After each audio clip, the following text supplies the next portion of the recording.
Welcome to Shibly adventure. நம்ம சேனலில் இன்றைக்கி நம்ம பார்க்க போகிறது ஒரு டிஃப்ரெண்ட்டான ரெசிபி. அதுதான் கேபேஜ். கேபேஜ்னாலே நம்ம பொரியல், கூட்டு அந்த மாதிரி தான் சாப்பிடுவோம். பட் நம்ம இன்றைக்கி பார்க்க போகிறது ஒரு டிஃப்ரெண்ட்டான ஸ்பைசி கேபேஜ். இது பேர் வந்து கேபேஜ் ஃப்ரை பால்ஸ். வாங்க நம்ம எப்படி செய்கிறதுன்னு பார்க்கலாம். நான் இன்றைக்கி ஒரு 1 ஃபுல் கேபேஜை கட் பண்ணி வச்சுருக்கேன். இதுக்கு தேவையான இன்க்ரீடியன்ட்ஸ் ஒரு கப் ஃபுல்லாக கார்ன்ஃப்ளவர்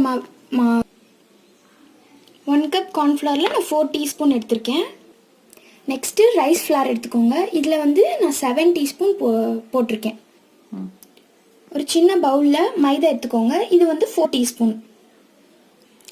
நெக்ஸ்ட்டு சோடா ஒரு சின்ன டீஸ்பூனில், அதுக்கப்புறம் ஜிஞ்சர் கார்லிக் பேஸ்ட் கொஞ்சோன்னு, அதுக்கப்புறமேட்டுக்கு ஃபுட் கலர்.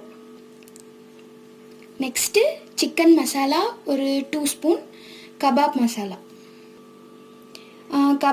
சிக்கன் 65க்கு வந்து ஒரு 5 ஸ்பூன் இல்லைன்னா 4 ஸ்பூன். அப்புறம் இதுவும் போட்டுக்கலாம். அது ஏதாவது ஒரு சாய்ஸ், ஏதாவது ஒன்று போட்டால் போதும். நம்ம இப்போ செய்கிறதுக்கு ரெடி ஆகிட்டோம். வாங்க செய்யலாம்.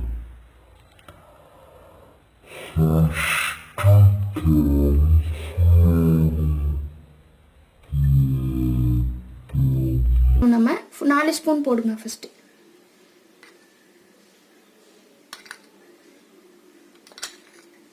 இன்னும் 2 ஸ்பூன் எக்ஸ்ட்ரா போடுறதுனாலும் நீங்கள் போட்டுக்கலாம். ஏன்னா இது வந்து கிறிஸ்பிக்காக தான்.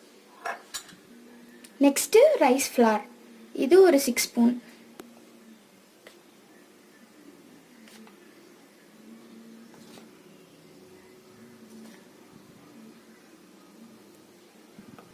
இப்போ நம்ம மைதா போட்டுக்கலாம்.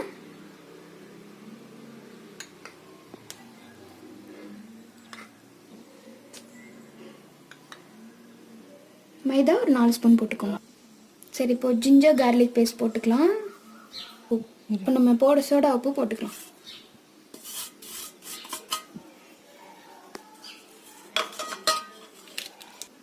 ஃபுட் கலர் கொஞ்சோன்னு போட்டுக்கலாம். சிக்கன் மசாலா ஒரு 2 ஸ்பூன். சிக்கன் 65 மசாலா வந்து ஃபஸ்ட்டு ஒரு 3 ஸ்பூன் போட்டுக்கோங்க. அதுக்கப்புறம் உங்களுக்கு தேவைன்னா இன்னொரு ஸ்பூன் போட்டு. இப்போ எல்லாமே ரெடியாக இருக்குது. இப்போ நம்ம மிக்ஸ் பண்ண ஆரம்பிக்கலாம். இப்போ பாருங்கள், நான் வேறு வெசலில் மாற்றிக்கிட்டேன். அப்போ தான் கலக்கிறதுக்கு கொஞ்சம் கம்ஃபர்ட்டாக இருக்கும். அதனால சரி நம்ம இப்போ இதை எப்படி பிசையணுன்னா, நிறைய தண்ணி ஊற்றிடக்கூடாது. கொஞ்சம் கொஞ்சமாக தண்ணி ஊற்றி நம்ம பிசையணும்.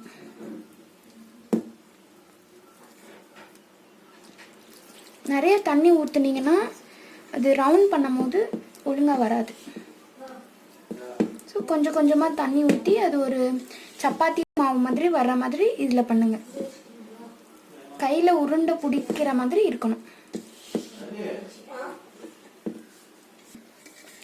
இந்த மாதிரி நம்ம மிக்ஸ் பண்ணுற டைமில் உப்பு போட்டுக்கலாம். நான் இந்த ஸ்பூனில் வந்து 2.5 ஸ்பூன் 2.5 போட்டிருக்கேன். உங்களுக்கு தேவையான அளவு உப்பு போட்டுக்கோங்க. இப்போ பாருங்கள், இப்படி வந்துருச்சு. அப்பப்போ தண்ணி ஸ்ப்ரிங்கிள் பண்ணி இந்த மாதிரி வந்துடும். அப்புறம் நீங்கள் பண்ணும்போது இப்படி நல்லா ரவுண்ட் பண்ணி பாருங்கள். இந்த மாதிரி ரவுண்ட் மாதிரி வந்துச்சுன்னா இது ரெடி ஆகிடுச்சுன்னு அர்த்தம். பாருங்கள், இந்த மாதிரி இருக்கணும். இது சப்பாத்தி மாவு மாதிரி பிசைஞ்சுக்கோங்கன்னு சொன்னேன்ல, அது வந்துட்டு இந்த ரவுண்டுக்கு, ஓகேவா? ஏன்னா இது நம்ம கேபேஜ் வந்து கட் பண்ணியிருக்கறனால இப்படி தான் வரும்.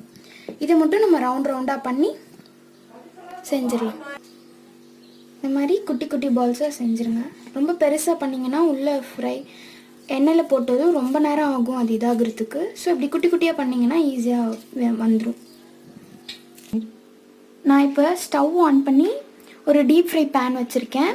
அதில் வந்து ஆயில் வந்து ஓரளவுக்கு ஊற்றிடுங்க. ஊற்றிட்டு அதுக்கப்புறமேட்டுக்கு ஸ்டவ்வை வந்து லோ ஃப்ளேமில் வச்சு நம்ம பண்ணியிருக்கிறத போட்டு எடுத்துடலாம். ஃபஸ்ட்டு கொஞ்சோன்னு மாவு எடுத்து இப்படி போட்டு பாருங்கள். நம்ம போட்டோம்ல அதில் அது எதுக்கு போட சொன்னேன்னா அதை எடுத்து சாப்பிட்டு பார்த்துட்டு சால்ட்டு அதுக்கப்புறம் காரம்லாம் நமக்கு வேணால் நம்ம போட்டுக்கலாம். சால்ட்டு கம்மியாக இருந்துச்சுன்னா நீங்கள் வேணால் ஆட் பண்ணிக்கலாம். அப்புறம் சில்லி பவுட்ரு உங்களுக்கு வேணும்னா நீங்கள் போட்டுக்கலாம் உங்களோட காரத்துக்கு ஏற்ற மாதிரி. வாங்க நம்ம இப்போ பண்ணி வச்ச பால்ஸ் எல்லாம் இதில் போட்டு பார்க்கலாம்.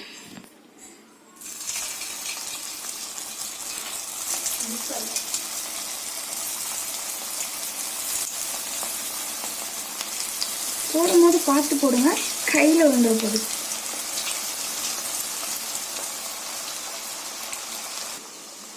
எனக்கு தெரியும் இப்போ நம்ம லாக்டவுனில் இருக்கிறனால நிறைய ஹோட்டல்லாம் மூடி இருக்கோம். அதனால் நம்ம மோஸ்ட்லி சாப்பிட்றதே கோபி மஞ்சூரி தான். அது நம்மளால சாப்பிட முடியாது. ஸோ இந்த மாதிரி போட்டு சாப்பிட்டா ரொம்ப நல்லாயிருக்கும். இது இல்லாமல் உங்களுக்கு கேபேஜ் பிடிக்கல அப்படின்னா நீங்கள் காலிஃப்ளவரும் போட்டுக்கலாம்.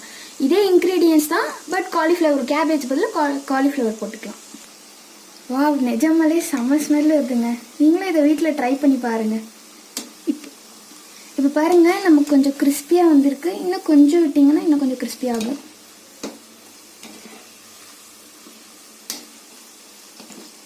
இப்போ நல்லா வந்துடுச்சுன்னு நினைக்கிறேன். ஓகே, நம்ம எடுத்துடலாம். பார்த்தாலே தெரியுது கலர் மாறி இருக்கு. நான் கொஞ்சம் பெருசாக போட்டிருக்கேன். உங்களுக்கு வேணும்னா இன்னும் கொஞ்சம் சின்னதாக போட்டுக்கலாம்.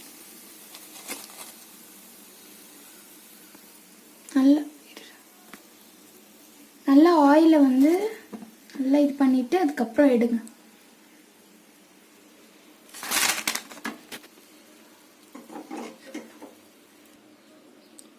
ஃபைனலி நம்மளோட கேபேஜ் வெஜ் ரோல் ரெடி ஆயிடுச்சு. இல்லைனா கேபேஜ் ஃப்ரை ரோல்னு சொல்லலாம். பாருங்கள், நான் உங்களுக்கு இதை பிச்சை காட்டுறேன். இப்போ பாருங்கள், இவ்வளோ நல்லா கிறிஸ்பியாக வந்திருக்கு பாருங்கள். பார்க்கும் போதே சாப்பிடணும் போல் இருக்குது. இது நீங்கள் சாஸ் கூட ஊற்றி சாப்பிட்லாம். அப்படியே கடையில் வாங்குற மாதிரியே இருக்கும். பார்த்தீங்களா, வந்துடுச்சு. நீங்கள் மறக்காமல் இதை நீங்கள் வீட்டில் ட்ரை பண்ணி பாருங்கள். அப்புறம் உங்களுக்கு இந்த வீடியோ பிடிச்சிருந்ததுன்னா நீங்கள் லைக் பண்ணி ஷேர் பண்ணி சப்ஸ்கிரைப் பண்ணுங்கள். அதுக்கப்புறம் எப்படி வந்ததுன்றதை கமெண்ட்டில் சொல்லுங்கள். தேங்க்யூ ஃப்ரெண்ட்ஸ், பாய்.